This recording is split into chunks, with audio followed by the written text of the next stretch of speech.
নিরাপত্তা দিতে হবে। যারা আমাদের ভাই, বাংলাদেশে যারা বসবাস করতেছে সবাই আমাদের ভাই, এখানে ভেদাভেদ দেওয়ার কোনো সুযোগ নেই। সুতরাং আমি আবারও বলতে চাই, শাহিদুল ভাইকে যারা হত্যা করেছে তাদেরকে দ্রুত আইনের আওতায় নিয়ে আসতে হবে এবং চিহ্ন যেভাবে রাষ্ট্রের মধ্যে ভেদাভেদ সৃষ্টি করার চিন্তা করতেছে তাকেও দ্রুত তাই বলে আইনের আওতায় নিয়ে আসতে হবে।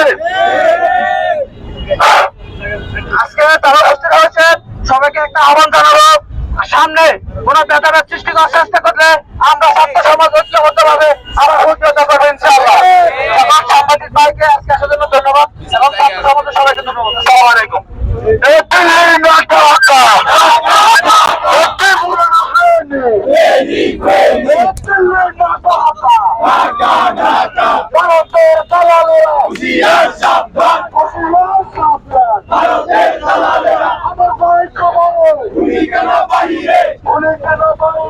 আমার ভাই কোনে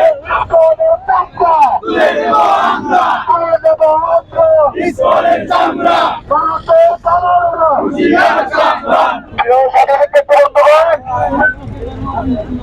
সবাইকে ধন্যবাদ, সবাইকে অসংখ্য ধন্যবাদ।